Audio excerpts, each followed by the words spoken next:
2022-23 நிதியாண்டிலிருந்து தமிழ்நாடு என்ன பண்ணியிருக்காங்கன்னா, தமிழ்நாட்டில் மட்டுமே 17,893 லட்சம் கோடி லோன்களை நிதி கொடுத்துருக்காங்க. இந்த சென்ட்ரல் கவர்மெண்ட் மூலமா தமிழ்நாட்டு மக்களுக்கு. இதனால தமிழ்நாட்டில் மட்டும் 67,540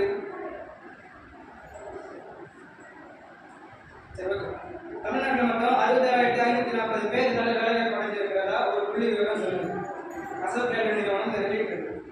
growth of India லாஸ்ட் 11 வருஷத்துல 2013 2025 வரைக்கும் இந்த காலகட்டத்தில் காதி ப்ரொடக்ஷன் ஸ்மால் சென்ஸ் இதோட உற்பத்தி திறன் மட்டும் எவ்வளவு இருக்கு அப்படின்னா 27,569 கோடியில இருந்து இப்போதைக்கு 70,000 கோடியா இது வளர்ந்துருக்கு.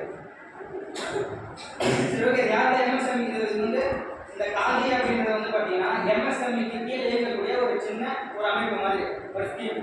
அது ஃபர்ஸ்ட் நம்ம எம்எஸ்எம்இ நம்ம டிகிரி முடிச்சுட்டோம், ஒரு பேங்க்குக்கு போகிறோம், எனக்கு லோன் வேணும் அப்படின்னு சொன்னீங்கன்னா அவங்க ஃபஸ்ட்டு நீங்கள் என்ன பிஸ்னஸ் பண்ணுறீங்க, கவர்மெண்ட் கிட்ட சொன்னீங்க. ஃபஸ்ட்டு என்ன பிஸ்னஸ் பண்ணுறீங்கன்னா நம்ம கூட நான் வேலை அடிச்சு விட்டுட்டேன், வீட்டில் அட்வர்டைஸ்மெண்ட் கொடுத்துட்டேன், டெஸ்டிங் அதை வச்சுருக்கேன் பாருங்கன்னா கேட்க மாட்டாங்க. கவர்மெண்ட் கிட்ட சொன்னீங்களா முதல் கேள்வி தான். கவர்மெண்ட் கிட்ட சொல்கிறது எப்படின்னா எம்எஸ்எம்இ பண்ணீங்களான்னு கேட்பாங்க. கவர்மெண்ட் போர்ட்டலில் எம்எஸ்எம்இ போர்ட்டலில் போயிட்டு நீங்கள் ரெஜிஸ்ட்ரேஷன் பண்ணீங்களா அப்படின்னு கேட்பாங்க. அது ஒரு பெரிய வேலை இருக்குது. பேன் கார்டு, ஓட்டர் ஐடி, என்னோட பேங்க் புக்கு, அவ்வளோதான். இது 3 மட்டும் இருந்தால் போதும். யார் வேணாலும் எம்எஸ்எம்இ பண்ணிடலாம். அடுத்து எம்எஸ்எம்இ பண்ணிட்டோம், லோன் வேணும் அப்படின்னா இப்போதைக்கு லோன் கொடுத்துருவாங்க. லோன் கொடுத்து நம்ம பிஸ்னஸ் ஸ்டார்ட் பண்ணிட்டு இருக்கோம்.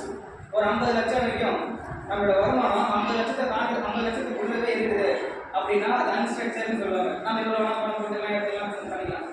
ஒன்ஸ் டேக்ஸ்குள்ளே வந்துட்டாலே, அதாவது 50 லட்சத்தை தாண்டிட்டாலே நம்ம டேக்ஸ் ஜிஎஸ்டிக்குள்ளே வந்துடும். அப்படி வந்துட்டோம்னா நம்மளுக்கு நிதி கிடைக்கும். நிதினா யாராவது ஒரு கவர்மெண்ட் ஆஃபீஸில் ஃபோன் பண்ணி நம்ம ஆஃபீஸ்க்கு கஞ்சி குடிக்கிறா இருக்கு வேணுமான்னு கேட்க மாட்டோம். அதை கேட்கறதுக்கான உரிமையை நமக்கு இது எம்எஸ்எம்இ கொடுக்கும். ஓகே, முடிச்சிடலாம். அவ்வளோதான் புரிஞ்சு.